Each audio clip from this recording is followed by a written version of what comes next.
എൻ്റെ ആദ്യത്തെ സിനിമ വന്നപ്പോൾ ഞാൻ സിബി മലയിലിൻ്റെ സിനിമയിൽ നായികയാണ്. അതിൽ പരം ഒരു നടിക്ക് എന്താ വേണ്ടത്. ഞാനല്ല സിനിമയിൽ അഭിനയിക്കാൻ അവസരം കിട്ടരുത് എന്ന് അന്ന് പ്രാർത്ഥിച്ചത്. അമ്മ ഓക്കെ അങ്ങനെയാണല്ലോ പറഞ്ഞത്, ഞാൻ കേട്ടില്ല. അമ്മ അങ്ങനെ പ്രാർത്ഥിച്ചിരുന്നു. പക്ഷെ പ്രാർത്ഥിക്കാൻ എല്ലാവർക്കും ഓരോ കാരണങ്ങളുണ്ടെന്നാണല്ലോ ചന്ദനത്തിരിയുടെ പരസ്യത്തിൽ പറയുന്നത്.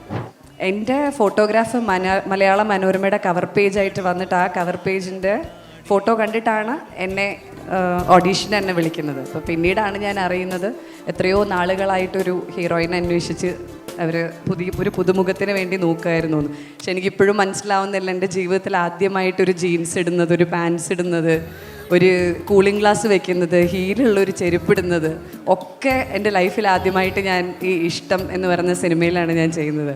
എനിക്കൊരു സന്തോഷമുണ്ട്. ഓരോരുത്തരും സിബിയങ്കിളിനെ പറ്റി ഇങ്ങനെ പറയുമ്പോൾ ഓക്കെ എനിക്ക് എൻ്റെ ആരോ എന്നുള്ളൊരു ഫീലിംഗ് ആണ്. അപ്പോൾ വലിയ സന്തോഷം. മലയാള സിനിമയിലെ അണിയറ പ്രവർത്തകരുടെ, തൊഴിലാളികളുടെ, സാങ്കേതിക പ്രവർത്തകരുടെ ആത്മാഭിമാനത്തിൻ്റെ പേരാണ് ഫെഫ്ക.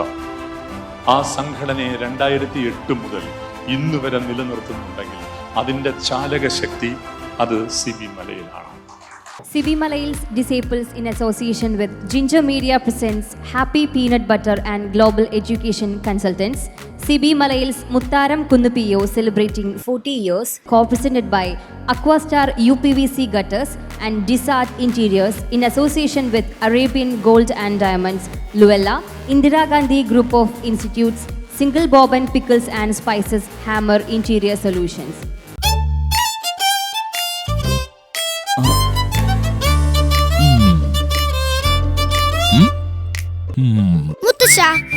മുത്തച്ഛൻ ടാങ്ക് ഓടിച്ചിട്ടുണ്ടോ? ടാങ്ക് ഓടിച്ചിട്ടുണ്ടോന്നോ? മുത്തച്ഛനായിരുന്നു ടാങ്ക് ബറ്റാലിയന്റെ ക്യാപ്റ്റൻ. പീനട്ട് ബട്ടറാ. ഇനി എത്ര വേണമെങ്കിലും ബട്ടർ അടിക്കാം. കൊളസ്ട്രോളോ ട്രാൻസ്ഫാറ്റോ ഇല്ലാത്ത പീനട്ട് ബട്ടർ ഇപ്പോൾ 3 കിടിലൻ രുചികളിൽ. Happy peanut butter. നല്ല ഭാവിക്ക് നല്ല എഡ്യൂക്കേഷൻ വേണം. അത് വിദേശത്തു നിന്നാണെങ്കിൽ പിന്നെ ലോകം നിങ്ങളെ തേടിയെത്തും. 30 വർഷത്തിലേറെയായി ഈ ലക്ഷ്യം നിറവേറ്റാൻ ഒപ്പമുണ്ട് ഗ്ലോബൽ എഡ്യൂക്കേഷൻ. നമ്മുടെ പല സെലിബ്രിറ്റീസും വിദേശത്ത് പഠിക്കാൻ പോയത് ഗ്ലോബലിലൂടെയാണ്. Global educational consultants. Be a global citizen. Aquastar പാത്തികളും ക്ലാമ്പുകളും. Aquastar rain water pipes. മറ്റെല്ലാം ചുമ്മാ. അടുത്തതായിട്ട് നമ്മൾ വേദിയിലോട്ട് ക്ഷണിക്കാൻ പോണത് മലയാളികളുടെ ഏറ്റവും പ്രിയപ്പെട്ട ഒരു നായിക നടിയാണ് നവ്യ ചേച്ചി. Please come to the stage. ചേച്ചി വെൽക്കം. ആക്ച്വലി ചേച്ചീനെ പറഞ്ഞ് കേട്ട കാര്യമാണ്, പണ്ട് സിബി സാർ ഓഡീഷന് വിളിച്ച സമയത്ത് വീട്ടുകാർ ഇതേപോലെ ഈശ്വര ഓഡീഷന് കിട്ടരുതേ എന്ന് പറഞ്ഞ് പോയിട്ടില്ല. അതായത് സിനിമയിൽ അഭിനയിക്കാൻ ആദ്യം വീട്ടിൽ ഇഷ്ടമുണ്ടായിരുന്നില്ലല്ലോ. പിന്നെ അവിടുന്ന് തുടങ്ങി ഇന്നിപ്പോൾ എന്താ പറയുക, മലയാളികൾ ഏറ്റവും ഇഷ്ടപ്പെടുന്ന ഒരു നായികയായി മാറി. എന്താണ് സാറിൻ്റെ ഈ ഒരു 14 ഇയേഴ്സിൽ പറയാനുള്ളത്? ഞാനല്ല സിനിമയിൽ അഭിനയിക്കാൻ അവസരം കിട്ടരുത് എന്ന് അന്ന് പ്രാർത്ഥിച്ചത്. അമ്മ ഓക്കെ അങ്ങനെയാണല്ലോ പറഞ്ഞത്, ഞാൻ കേട്ടില്ല. അമ്മ അങ്ങനെ പ്രാർത്ഥിച്ചിരുന്നു. പക്ഷെ പ്രാർത്ഥിക്കാൻ എല്ലാവർക്കും ഓരോ കാരണങ്ങളുണ്ടെന്നാണല്ലോ ചന്ദനത്തിരിയുടെ പരസ്യത്തിൽ പറയുന്നത്. അപ്പോൾ അതുപോലെ എനിക്കും കാരണം ഉണ്ടായിരുന്നു. എനിക്ക് എങ്ങനെയെങ്കിലും അഭിനയിച്ചാൽ മതിയായിരുന്നു. അങ്ങനെ അഭിനയിച്ച് അന്ന് ആദ്യമായിട്ട് തൃശ്ശൂർ ലൂസിയ പാലസിലായിരുന്നു ഓഡിഷന് വേണ്ടി വന്നത്. അന്ന് സിബിയങ്കൾ എന്നെക്കൊണ്ട് കുറച്ച് സീൻസൊക്കെ അഭിനയിക്കാൻ പറഞ്ഞു. ഇന്നസെൻ്റ് അങ്കിളുമായിട്ടുള്ളൊരു കോമ്പിനേഷൻ സീൻ, അങ്ങനെയുള്ള കുറച്ച് സാധനങ്ങളൊക്കെ സിബിയങ്കൾ അഭിനയിക്കാൻ പറഞ്ഞു. അങ്ങനെ പെർഫോം ചെയ്തു. കോളേജിൽ കൂടെ പഠിച്ച ഒരാളെ വർഷങ്ങൾക്ക് ശേഷം കാണുമ്പോൾ എന്തായിരിക്കും റിയാക്ഷൻ എന്ന് പറഞ്ഞിട്ട്, അപ്പോൾ അദ്ദേഹത്തിൻ്റെ പേര്, ആ ക്യാരക്ടറിൻ്റെ പേര് പവി എന്നാണ്. അപ്പോൾ എങ്ങനെയായിരിക്കും കാണുമ്പോൾ ഹായ് പറയുക എന്നൊക്കെ ചോദിച്ച് അതൊക്കെയായിരുന്നു എനിക്ക് തന്ന സീൻസ് അഭിനയിക്കാൻ. അപ്പോൾ അതൊക്കെ ഞാൻ അഭിനയിച്ചു. അതിനുശേഷം ഞാൻ സ്കൂൾ കലോത്സവത്തിൽ ഇങ്ങനെ ഡാൻസിലും മോണോ ആക്ടിലും ഒക്കെ പാർട്ടിസിപ്പൻ്റ് ആണെന്ന് പറഞ്ഞു. അപ്പം അച്ഛനും അമ്മയും ഉണ്ടായിരുന്നു കൂടെ. അപ്പോൾ സിബിയങ്കൾ പറഞ്ഞു മോണോ ആക്ട് ഒന്ന് പെർഫോം ചെയ്ത് കാണിക്കാൻ പറഞ്ഞു. അങ്ങനെ മോണോ ആക്ട് പെർഫോം ചെയ്ത് കഴിഞ്ഞപ്പോൾ അത് വീഡിയോയിൽ ഷൂട്ട് ചെയ്തു. അപ്പം അങ്ങനെ വീഡിയോയിൽ ഷൂട്ട് ചെയ്ത് കഴിഞ്ഞപ്പോൾ അങ്കിൾ പറഞ്ഞൊരു കമൻ്റ് ഉണ്ട്, കഴിഞ്ഞ പ്രാവശ്യം ഇപ്രാവശ്യം ഒരു കാർബൺ കോപ്പി പോലെ ആയിരുന്നല്ലോ പെർഫോം ചെയ്തതെന്ന്. ഞങ്ങൾ മറ്റേ ഇങ്ങനെ റിമോട്ട് കൺട്രോളിൽ ഓപ്പറേറ്റ് ചെയ്യുന്ന റോബോട്ട്സിനെ പോലെ അത്രയും പഠിപ്പിച്ചത് ആ 5 മിനിറ്റിനുള്ളിൽ തീർക്കുന്ന രീതിയിൽ പഠിപ്പിച്ച് വെച്ചിരിക്കുന്ന യന്ത്ര മനുഷ്യൻ പോലെ ആയിരുന്നു അന്നൊക്കെ പെർഫോം ചെയ്തുകൊണ്ടിരുന്നത്. അപ്പോൾ എന്തായാലും ഈശ്വരൻ്റെ അനുഗ്രഹം കൊണ്ട് അത് എല്ലാവർക്കും ഇഷ്ടപ്പെട്ടു. പിന്നീടാണ് ഞാൻ അറിഞ്ഞത് എൻ്റെ ഫോട്ടോഗ്രാഫ് മലയാള മനോരമയുടെ കവർ പേജായിട്ട് വന്നിട്ട് ആ കവർ പേജിൻ്റെ ഫോട്ടോ കണ്ടിട്ടാണ് എന്നെ ഓഡീഷന് എന്നെ വിളിക്കുന്നത്. അപ്പോൾ പിന്നീടാണ് ഞാൻ അറിയുന്നത് എത്രയോ നാളുകളായിട്ടൊരു ഹീറോയിനെ അന്വേഷിച്ച് അവർ ഒരു പുതുമുഖത്തിന് വേണ്ടി നോക്കുമായിരുന്നു എന്ന്. പക്ഷെ എനിക്കിപ്പോഴും മനസ്സിലാവുന്നില്ല, എൻ്റെ ജീവിതത്തിൽ ആദ്യമായിട്ടൊരു ജീൻസ് ഇടുന്നത്, ഒരു പാൻസ് ഇടുന്നത്, ഒരു കൂളിംഗ് ഗ്ലാസ് വെക്കുന്നത്, ഹീലുള്ളൊരു ചെരുപ്പിടുന്നത് ഒക്കെ എൻ്റെ ലൈഫിൽ ആദ്യമായിട്ട് ഞാൻ ഈ ഇഷ്ടം എന്ന് പറയുന്ന സിനിമയിലാണ് ഞാൻ ചെയ്യുന്നത്. മുതുകുളത്തുള്ള ഒരു ഗ്രാമത്തിൽ നിന്ന് വരുന്ന ഒരു വളരെ സാധാരണ കുട്ടിയായിരുന്നു. അപ്പോൾ ആദ്യമായിട്ട് ചെന്നൈയിലേക്ക് വിളിച്ചുകൊണ്ട് പോയി. എൻ്റെ കുറേ മുടി ഉണ്ടായിരുന്നു എനിക്ക്. അപ്പോൾ എൻ്റെ ഹെയറൊക്കെ കട്ട് ചെയ്തു. ബാലാൻറ്റിയുടെയും സിബിയങ്ങളുടെയും വീട്ടിലേക്ക്, ഇപ്പോൾ ഞാൻ ബാലാൻറ്റിയാണ് എന്നെ അന്ന് കൊണ്ടുപോയത് പാർലറിലൊക്കെ, ലാക്മേയോ ഇങ്ങനെ എന്തൊരു പാർലറിലൊക്കെ കൊണ്ടുപോയി മുടിയൊക്കെ കട്ട് ചെയ്യിച്ചു. ഞാൻ ഭയങ്കര കരച്ചിലൊക്കെ ആയിരുന്നു മുടി കട്ട് ചെയ്തിട്ട്. അത് കഴിഞ്ഞിട്ട് പിന്നെ എന്തൊക്കെയോ കേളൊക്കെ ചെയ്തു. പിന്നെ അങ്കിളും ആൻറ്റിയും കൂടെയാണ് കൊണ്ടുപോയി ഡ്രസ്സൊക്കെ കുറേ ട്രൈ ചെയ്യിച്ച് നോക്കി, ഇതൊക്കെ ചെയ്ത്. അങ്ങനെ എന്നെ സംബന്ധിച്ചിടത്തോളം സിബി അങ്കിളെന്നും ആൻറ്റിന്നും ഞാൻ സിനിമയിൽ വേറെ ഒരു ഡയറക്ടറിനെയും വിളിച്ചിട്ടില്ല. വേറെ ഏതെങ്കിലും ഒരു ഡയറക്ടറിൻ്റെ ഭാര്യയോട് എനിക്ക് ഇത്രയും പേഴ്സണലി അടുപ്പമുണ്ടോ എന്ന് എനിക്കറിയില്ല.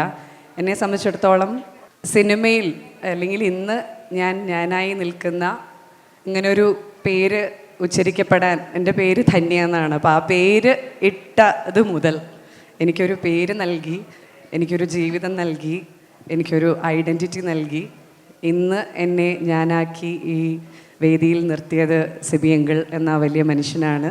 സിനിമയോടൊപ്പം തീരുന്നതായിരുന്നില്ല ആ ബന്ധം. എൻ്റെ വിവാഹത്തിന് ശേഷവും എൻ്റെ ജീവിതത്തിലെ ഓരോ ഇമ്പോർട്ടൻ്റ് ആയിട്ടുള്ള കാര്യത്തിലും ഞാൻ സിബി അങ്കിളിനെയും ബാലാൻറ്റിയെയും രണ്ടുപേരും അച്ഛനും അമ്മയും പോലെ ഞാൻ അവരെ രണ്ടുപേരെയും വിളിക്കാറുണ്ട്. അപ്പോൾ സിബി അങ്കിളും ബാലാൻറ്റിയും പപ്പുവും ചിന്നും ഒക്കെ എനിക്ക് ഫാമിലി മെമ്പേഴ്സാണ്. അപ്പോൾ അത്തരത്തിലുള്ളൊരു ഊഷ്മളമായ ബന്ധം, എന്നും സ്നേഹം നിറഞ്ഞൊരു ബന്ധം കാത്തു സൂക്ഷിക്കുന്ന, എനിക്ക് നല്ലത് വരണം എന്നാഗ്രഹിക്കുന്ന രണ്ട് വ്യക്തിത്വങ്ങളാണ്. മോർ ദാൻ ഡയറക്ടർ എന്നതിലൊക്കെ ഉപരി പിന്നെ എൻ്റെ ജീവിതത്തിലെ ഏറ്റവും വലിയ ഭാഗ്യമാണ്. അന്ന് ഞാൻ അത്ര അഭിമാനത്തോടു കൂടി പറഞ്ഞുകൊണ്ടിരുന്നു, എൻ്റെ ആദ്യത്തെ സിനിമ വന്നപ്പോൾ ഞാൻ സിബി മലയിലിൻ്റെ സിനിമയിൽ നായികയാണ്. അതിൽ പരം ഒരു നടിക്ക് എന്താ വേണ്ടത്? അപ്പോൾ സിബി മലയിലെ സിനിമയുടെ നായിക എന്ന് പറയുന്നത്, കാരണം ഞാൻ സ്കൂളിൽ പഠിക്കുന്ന സമയത്ത് സിബി അങ്കിൾ, കമൽ സാർ ഇവരുടെയൊക്കെ സിനിമകളാണ് ഏറ്റവും കൂടുതൽ, സത്യനന്ദിക്കാട് ഇവരുടെയൊക്കെ സിനിമകളാണ്, ഫാസിൽ സാർ ഇവരൊക്കെ സിനിമകളാണ് ഏറ്റവും കൂടുതൽ നമ്മളിങ്ങനെ വെയിറ്റ് ചെയ്ത് പോയിരുന്ന് കാണുന്ന സിനിമകൾ. അത്തരം ഒരു സംവിധായകൻ്റെ സിനിമയിൽ നായികയായിട്ടൊക്കെ ചിന്തിക്കാൻ പോലും പറ്റുന്നതിൽ അപ്പുറത്തായിരുന്നു. ഒരു അമേരിക്കൻ റിട്ടേൺ ഗേളായിട്ടുള്ള ഒരു ക്യാരക്ടറിന് വേണ്ടി മുതുകുളത്തു നിന്നുള്ള എന്നെ എങ്ങനെ സെലക്ട് ചെയ്തു അല്ലേ? വിധിയാണ്. It's just destiny and I'm so happy about it and always grateful to you. ഇന്നത്തെ ഈ ഒരു വേദിയിൽ എനിക്ക് തോന്നുന്നു ചിന്നുമൊക്കെ സന്തോഷിക്കുന്ന പോലെ തന്നെ എനിക്കൊരു സന്തോഷമുണ്ട്. ഓരോരുത്തരും സിബി അങ്കിളിനെ പറ്റി ഇങ്ങനെ പറയുമ്പോൾ ഓക്കെ എനിക്ക് എൻ്റെ ആരോ എന്നുള്ളൊരു ഫീലിംഗാണ്. അപ്പോൾ വലിയ സന്തോഷം. മലയാള സിനിമയിൽ പകരം വയ്ക്കാൻ പറ്റാത്തൊരു സംവിധായകനാണ് സിബി മലയിൽ. അപ്പം അദ്ദേഹത്തിൻ്റെ ചിത്രത്തിലൂടെ മലയാള സിനിമയിൽ എത്താൻ സാധിച്ച് ഇപ്പോൾ നിങ്ങളുടെ മുൻപിൽ നിന്ന് അഭിമാനത്തോടു കൂടി രണ്ട് വാക്ക് സംസാരിക്കാൻ സാധിക്കുന്നതിൽ ഈശ്വരനോട് എന്നും ഞാൻ കടപ്പെട്ടിരിക്കും. Thank you so much for giving me an opportunity into this wonder world of cinema. Thank you. And എല്ലാ ആയുരാരോഗ്യ സൗഖ്യങ്ങളും ബ്ലെസ്സിങ്സും സിബി അങ്കിളിനുണ്ടാവട്ടെ എന്ന് ഫോർമലി പറയുന്നില്ലേ, it looks very formal and അതൊരു അണ്ടർ സ്റ്റേറ്റ്മെൻ്റ് ആയിപ്പോവും. It's here. Thank you. Thank you ചേച്ചി. നമ്മുടെ ഒരു സ്പോൺസറിന് ഒരു മൊമെൻറ്റ് കൊടുക്കാനുണ്ട്.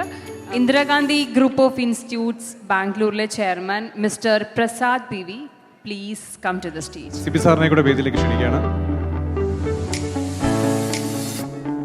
അടുത്തതായി സിബി സാറിന് ഒരു ആദരവ് നമ്മുടെ ശങ്കർ പളനിസ്വാമി, അദ്ദേഹം ഒരു തമിഴ് പ്രൊഡ്യൂസറാണ്, അദ്ദേഹത്തെ വേദിയിലേക്ക് ക്ഷണിക്കുന്നു. സിബി സാറിൻ്റെ 3 സിനിമകളിൽ വളരെ ശക്തമായ വേഷങ്ങൾ ചെയ്ത മലയാളത്തിൻ്റെ ഏറ്റവും പ്രിയപ്പെട്ട ഒരു വ്യക്തിയുടെ ആശംസയിലേക്കാണ് നമ്മളിപ്പോൾ പോണത്. നമസ്കാരം. മലയാള സിനിമയിലെ ഏറ്റവും പ്രമുഖരായിട്ടുള്ള സംവിധായകരുടെ പേരുകൾ എടുത്തു കഴിഞ്ഞാൽ അതിൽ ഉറപ്പായിട്ടും ഉണ്ടാകുന്ന ഒരു പേരാണ് സിബി മലയിൽ. കുട്ടിക്കാലം തൊട്ട് എത്രയോ സിനിമകൾ സിബി സാറിൻ്റെ സിനിമകൾ എത്രയോ കണ്ട് അത്ഭുതപ്പെട്ടിട്ടുണ്ട്. ഞാനൊക്കെ സിനിമയിൽ അഭിനയിച്ചു തുടങ്ങിയപ്പോഴും ഞാൻ ഒരിക്കലും സ്വപ്നത്തിൽ പോലും വിചാരിച്ചിരുന്നില്ല അത്രയും വലിയൊരു സംവിധായകനോടൊപ്പം വർക്ക് ചെയ്യാൻ പറ്റും എന്നുള്ളത്. അതും എന്നെ സംബന്ധിച്ച് ഏറ്റവും വലിയ ഭാഗ്യം. 1 അല്ല 2 അല്ല 3 സിനിമകളാണ് എനിക്ക് സിബി സാറിൻ്റെ കൂടെ ഇതുവരെ ചെയ്യാൻ സാധിച്ചിട്ടുള്ളത്. അതും എൻ്റെ അഭിനയ ജീവിതത്തിലെ കഥാപാത്രങ്ങളിൽ ഏറ്റവും പ്രധാനപ്പെട്ട 3 കഥാപാത്രങ്ങൾ കളിവീടും പ്രണയവർണ്ണങ്ങളും സമ്മറിൻ ബത്ലഹേമും ഒക്കെയാണ് സിബി സാർ എനിക്ക് തന്നിട്ടുള്ളത്. അപ്പോൾ അതിന് മനസ്സ് നിറഞ്ഞ സ്നേഹവും നന്ദിയും ഞാനിപ്പോൾ അറിയിക്കുകയാണ്. സാറിന് എല്ലാവിധ ആശംസകളും. ഇനിയും ഒരുപാട് സിനിമകൾ സാറിനും ചെയ്യാൻ സാധിക്കട്ടെ, അതിൽ എനിക്കും ഭാഗമാവാൻ സാധിക്കട്ടെ എന്ന് ഞാൻ ആത്മാർത്ഥമായിട്ട് ആഗ്രഹിക്കുന്നു. സിബി സാറിനും കുടുംബത്തിനും എല്ലാവിധ ആശംസകളും നേരുന്നു. God bless you. Thank you sir. കഴിഞ്ഞ 16 വർഷമായിട്ട് ഫെഫ്ക എന്ന് പറഞ്ഞ മലയാള സിനിമയുടെ ഏക തൊഴിലാളി സംഘടനയുടെ പ്രസിഡന്റാണ് ശ്രീ സിബി സർ. അദ്ദേഹത്തിന് ആശംസ അർപ്പിക്കാനായി general secretary Shri B Unnikrishnan സാറിനെ വേദിയിലേക്ക് ക്ഷണിക്കുന്നു. തീർച്ചയായിട്ടും ഈ ആദരവ് ഏറ്റുവാങ്ങാൻ സിബി സാറിനെ കൂടെ വേദിയിലേക്ക് ക്ഷണിക്കുന്നു.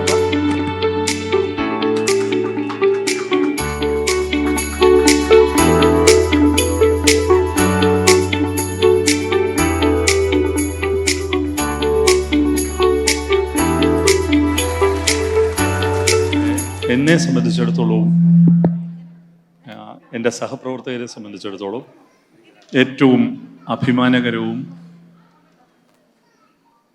വികാരതീവ്രവുമാണ് ഈ സന്ദർഭം എന്ന് പറയാൻ ഞാൻ ആഗ്രഹിക്കുകയാണ്. ശ്രീ സിബി മലയിൽ മലയാളം കണ്ട എക്കാലത്തെയും ഏറ്റവും മികച്ച സംവിധായകരിൽ ഒരാളാണ് എന്നുള്ളതിൽ നമുക്കാർക്കും ഒരു സംശയവുമില്ല. അദ്ദേഹം മലയാള സിനിമയ്ക്ക് തന്ന എണ്ണം പറഞ്ഞ സിനിമകൾ ഞാൻ പേരെടുത്ത് പറയുന്നില്ല. അദ്ദേഹം എത്രയോ പ്രതിഭാധനരായ എഴുത്തുകാരുടെ രചനകളെ സിനിമയിലേക്ക് പരിവർത്തിപ്പിച്ചിട്ടുണ്ട്. അതിൻ്റെ വൈവിധ്യം നമ്മളെ അത്ഭുതപ്പെടുത്തുന്നതാണ്. ലോഹിതദാസിൻ്റെയും അതുപോലെ ഡെന്നിസ് ജോസഫിൻ്റെയും ഒക്കെ വളരെ ഇമോഷണലായിട്ടുള്ള സ്ക്രീൻ പ്ലേകൾ ചെയ്യുന്ന അതേ കൈയടക്കത്തോടെ തന്നെയാണ് സതയം എന്ന് പറയുന്ന ഒരു സിനിമ ചെയ്ത നമ്മളുടെ എക്കാലത്തെ ഏറ്റവും വലിയ തിരക്കഥാകൃത്തായ ശ്രീ എം ടി വാസുദേവൻ നായരുടെ രചനയിൽ അദ്ദേഹം തീർത്ത സതയം എന്ന സിനിമ.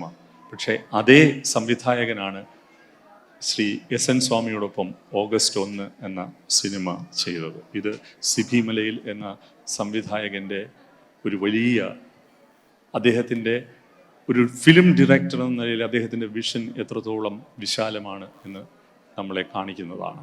അപ്പോൾ അതിനെക്കുറിച്ച് ഞാൻ എന്തെങ്കിലും പറയേണ്ട കാര്യമില്ല, അത് പലരായി ഇവിടെ സംസാരിച്ചതാണ്. വ്യക്തിപരമായി എനിക്ക് സിബി ചായനെ കുറിച്ച് 2-3 കാര്യങ്ങൾ പറയാനുണ്ട്. ഒന്ന്, സിനിമയിൽ എനിക്ക് തോന്നുന്നു ആദ്യമായി ഞാൻ ഒരു തിരക്കഥ പൂർണ്ണമായും എഴുതി വായിക്കുന്നത് ആദ്യം ടി കെ രാജീവ് കുമാറിൻ്റെ മുമ്പിലാണ്. ഞങ്ങൾ ജലമർമ്മരം എന്നൊരു സിനിമ എടുത്തു. അതിനുശേഷം ഞാൻ സിബി ചായൻ്റെ മുമ്പിലാണ് ഒരു തിരക്കഥ പൂർണ്ണമായും എഴുതി വായിക്കുന്നത്. അദ്ദേഹം അന്ന് ആ സിനിമ ചെയ്യാമെന്ന് എന്നോട് പറഞ്ഞു. സിയാദക്ക ഇവിടെയുണ്ട്. സിയാദക്ക ആയിരുന്നു ആ സിനിമ നിർമ്മിക്കേണ്ടിയിരുന്നത്. അന്ന് എനിക്ക് തോന്നുന്നു 99 കാലഘട്ടത്തിലാണ്. അന്ന് എനിക്ക് 1 ലക്ഷം രൂപ അഡ്വാൻസായി തന്ന നിർമ്മാതാവാണ് സിയാദ് കോക്കർ. ആ 1 ലക്ഷം രൂപ കൊണ്ട് ഞാൻ 1 വർഷം ജീവിച്ചിട്ടുണ്ട് സിയാദ്. അപ്പോൾ ആ സിനിമ നടന്നിട്ടില്ല. ഈ അടുത്ത കാലത്തും സിബി ചായ എന്നോട് ചോദിച്ചു, നമുക്ക് ആ സിനിമ ഒന്നുകൂടി ചെയ്താലോ എന്ന് ചോദിച്ചു. അപ്പോൾ ഇവിടെ എനിക്കിപ്പോൾ സഞ്ജുവിനെയൊക്കെ കാണാം, ബോബി സഞ്ജയൊക്കെ കാണാം, ഏറ്റവും പുതിയ തലമുറയിലെ എഴുത്തുകാർ. നിങ്ങൾക്ക് കിട്ടിയ ഭാഗ്യം എനിക്ക് കിട്ടിയിട്ടില്ല. അത് ഇനിയും കിട്ടും എന്നുള്ള പ്രതീക്ഷയിലാണ് ഞാൻ. എന്നെ സംബന്ധിച്ചിടത്തോളം ഇത് പറഞ്ഞേ തീരൂ. മലയാള സിനിമയിലെ അണിയറ പ്രവർത്തകരുടെ, തൊഴിലാളികളുടെ, സാങ്കേതിക പ്രവർത്തകരുടെ ആത്മാഭിമാനത്തിൻ്റെ പേരാണ് ഫെഫ്ക. ആ സംഘടനയെ 2008 മുതൽ ഇന്ന് വരെ നിലനിർത്തുന്നുണ്ടെങ്കിൽ അതിൻ്റെ ചാലകശക്തി അത് സിബി മലയിലാണ്. ഞങ്ങളുടെ ആരാധ്യനായ പ്രസിഡന്റാണ് സിബി മലയിൽ. ഞാൻ 2008 മുതൽ എൻ്റെ ജനറൽ സെക്രട്ടറി ആയിട്ട് പ്രവർത്തിക്കുന്ന ആളാണ്. ഞാൻ പലപ്പോഴും ആദ്യ കാലഘട്ടത്തിലെങ്കിലും വളരെ വൈകാരികമായി പ്രശ്നങ്ങളോട് പ്രതികരിക്കുന്ന ഒരാളായിരുന്നു. ഒരു ജ്യേഷ്ഠ സഹോദരനെ പോലെ എൻ്റെ കൂടെ നിന്ന് എന്നെ ചെവിക്ക് പിടിക്കുകയും ഉപദേശിക്കുമ്പോൾ ഉപദേശം തരികയും ചെയ്യുന്ന, ഉപാധികളില്ലാതെ എനിക്ക് സ്നേഹം തന്നിട്ടുള്ള എൻ്റെ പ്രിയപ്പെട്ട സഹോദരനാണ് സിബി മലയിൽ. ഇദ്ദേഹമില്ലെങ്കിൽ തീർച്ചയായിട്ടും മലയാള സിനിമയിലെ ഏറ്റവും വലിയ തൊഴിലാളി സംഘടനയ്ക്ക് ഇന്നത്തെ രൂപത്തിൽ നിലനിൽക്കാൻ കഴിയില്ല എന്നുള്ള സത്യം ഞാൻ നിങ്ങളോട് പറയുകയാണ്. പലപ്പോഴും ആ സംഘടനയുടെ മുഖമായി വരുന്നത് ഞാനാണെങ്കിലും ഞങ്ങളെ നിലനിർത്തുന്നത് സിബി മലയിൽ എന്ന സൗമ്യദീപ്തമായ ഈ സാന്നിധ്യമാണ് എന്ന് പറയുന്നതിൽ എനിക്ക് വലിയ സന്തോഷമുണ്ട്. പിന്നെ സിബി മലയിൽ ഇമോഷണലായി ഞാൻ കണ്ടിട്ടുണ്ട്. ഇവിടെ ഒരുപാട് പേര് പറഞ്ഞു അങ്ങനെ ഇമോഷണൽ ആവാത്ത ആളാണെന്ന്. ഇമോഷണലായി ഞാൻ കണ്ടിട്ടുണ്ട്, തുറന്ന് ചിരിച്ച് ഞാൻ കണ്ടിട്ടുണ്ട്. ഞങ്ങൾക്കിടയിലുള്ള ഒരുപാട് രഹസ്യങ്ങളിൽ ഒന്ന്, എന്നെക്കൊണ്ട് ഒരുപാട് മിമിക്രി ചെയ്യിപ്പിക്കുന്ന ആളാണ് ഇദ്ദേഹം. ഞാൻ ഒരുപാട് പേരെ അനുകരിക്കുന്ന ഒരാളാണ് എന്ന രഹസ്യം അറിയാവുന്ന വളരെ ചുരുക്കം പേരിൽ ഒരാളാണ് സിബിച്ചായൻ. അപ്പോൾ സിബിച്ചായൻ എന്നെ ഒറ്റയ്ക്കിരിക്കുമ്പോൾ എന്നെ കൊണ്ട് ഒരുപാട് ആളുകളെ അനുകരിപ്പിക്കാറുണ്ട്, പൊട്ടിച്ചിരിക്കാറുണ്ട്. സിബിച്ചായൻ എനിക്ക് ആരാണ് എന്ന് ചോദിച്ചാൽ എനിക്കും ഫെഫ്കയിലെ എൻ്റെ സഹപ്രവർത്തകർക്കും ഞങ്ങളുടെ ആങ്കറാണ്. ഞങ്ങൾ ഈ നങ്കൂരത്തിലാണ് മുമ്പോട്ട് പോകുന്നത്. സിബിച്ചായൻ ഞങ്ങൾ തമ്മിലുള്ള ധാരണ, സിബിച്ചായൻ ഉള്ളിടത്തോളം കാലം ഞാൻ ഒപ്പമുണ്ടാകും എന്നുള്ളതാണ്. അപ്പോൾ സിബിച്ചായൻ എന്ന് സിബിച്ചായൻ ആ തീരുമാനം മാറ്റുന്നു, അന്ന് ഞാനും ആ തീരുമാനം മാറ്റും എന്നുള്ളതാണ്. അപ്പോൾ എല്ലാത്തിനും നന്ദി, ഉപാധികളില്ലാത്ത സ്നേഹം സിബിച്ചായൻ. Thank you sir. ഏറ്റവും ഗംഭീരമായ വാക്കുകൾക്ക് വീണ്ടും സിബി സാറിനെ ആദരിക്കുന്നു. ഫെഫ്ക ഡബ്ബിംഗ് ആർട്ടിസ്റ്റ് അസോസിയേഷന് വേണ്ടിയിട്ട് നമ്മുടെ പ്രിയപ്പെട്ട ഭാഗ്യലക്ഷ്മി ചേച്ചി.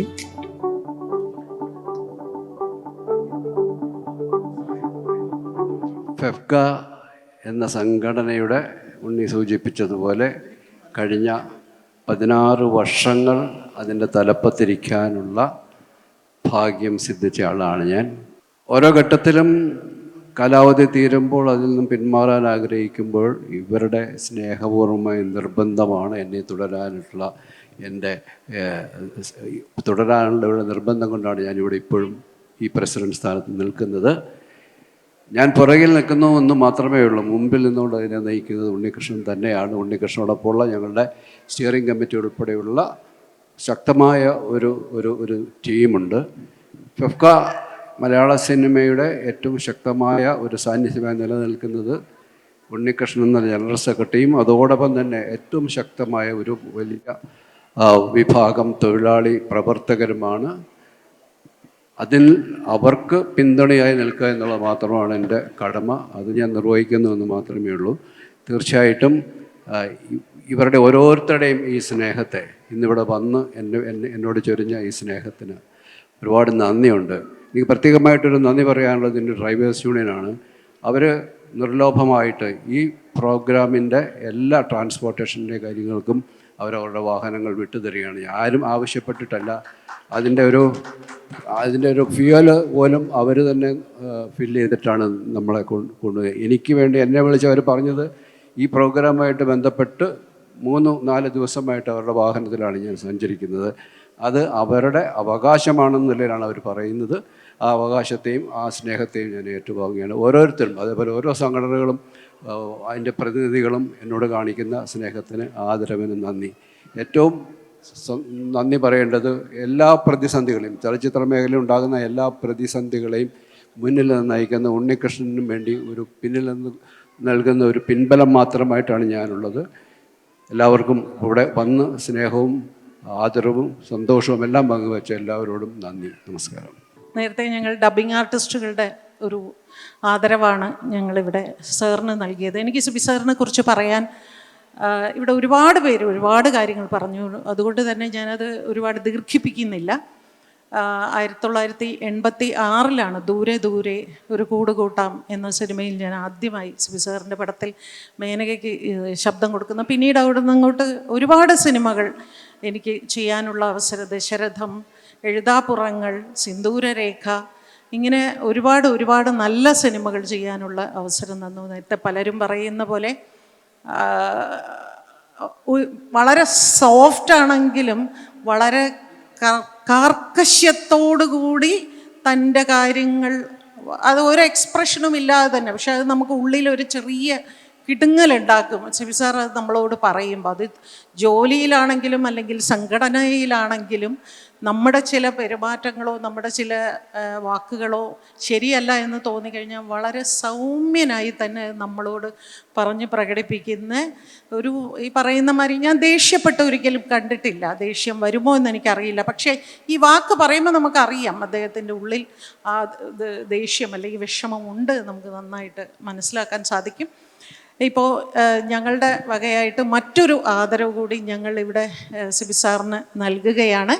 ഞങ്ങൾ ഈ മെഡ്രാസിൽ ഉണ്ടായിരുന്ന 1960 മുതൽ 80 കാലഘട്ടം വരെ ചെന്നൈയിൽ ഉണ്ടായിരുന്ന, അന്ന് മെഡ്രാസ് ആണ്, ഞാൻ അങ്ങനെ ഒരു കൂട്ടായ്മ ഉണ്ടാക്കിയിട്ടുണ്ട്, ഒരു സൗഹൃദ കൂട്ടായ്മ, 80 മെഡ്രാസ് മെയിൽ. അപ്പോൾ 80 മെഡ്രാസ് മെയിൽ എന്ന സൗഹൃദ കൂട്ടായ്മയുടെ പേരിൽ ഞങ്ങളെല്ലാവരും അദ്ദേഹത്തെ ഒന്ന് ആദരിക്കുന്നു. ഞാൻ കമൽ സാറിനെ വേദിയിലേക്ക് വിളിക്കുന്നു, ജോസ് തോമസ് അദ്ദേഹത്തെ വേദിയിലേക്ക് വിളിക്കുന്നു, ക്യാമറാമാൻ വേണു, നമ്മുടെ ഡയറക്ടർ വേണു, എല്ലാവരും കൂടി അദ്ദേഹത്തെ ഒന്ന് 80 മെഡ്രാസ് മെയിൽ എന്ന സൗഹൃദ കൂട്ടായ്മയുടെ പേരിൽ ആദരിക്കുന്നു. 80s മദ്രാസിന്റെ ആദരം ഏറ്റുവാങ്ങുകയാണ്. 40 വർഷം മലയാള സിനിമയിൽ ജൈത്രയാത്ര തുടർന്ന ബഹുമാനപ്പെട്ട സംവിധായകൻ ശ്രീ സിബി മലയിൽ. അടുത്തതായി ഏറെ സ്നേഹത്തോടെ വേദിയിലേക്ക് ക്ഷണിക്കുന്നത്, ആദരവ് നൽകുന്നതിനായി ഷിബു ചക്രവർത്തി, നമ്മുടെ ഗാനരചയിതാവ്. അദ്ദേഹം രചന എന്ന സംഘടനയ്ക്കും കൂടി വേണ്ടിയാണ് റെപ്രസെന്റ് ചെയ്യുന്നത്.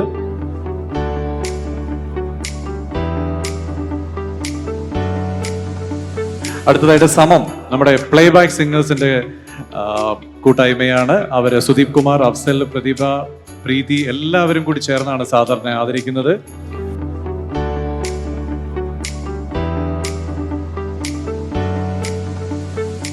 സജിൻ ലാൽ, സത്യജിത്ര ഫിലിം സൊസൈറ്റിക്ക് വേണ്ടിയിട്ട് സംവിധായകൻ സജിൻ ലാലിന്റെ ആദരവ്. അടുത്തായിട്ട് വേണു ബി നായറിന്റെ ഒരു സ്നേഹാദരം സിബി സാറിന്. അടുത്തത് മാക്ടയുടെ സ്നേഹാദരമാണ്. മാക്ടയുടെ എല്ലാ പ്രിയപ്പെട്ടവരും വേദിയിലേക്ക് വരണം. മാക്ടയുടെ സ്നേഹാദരം സിബി സാർ ഏറ്റുവാങ്ങുകയാണ്. മലയാള സിനിമയിലെ കലാകാരന്മാരുടെ കൂട്ടായ്മയായ മാക്ട.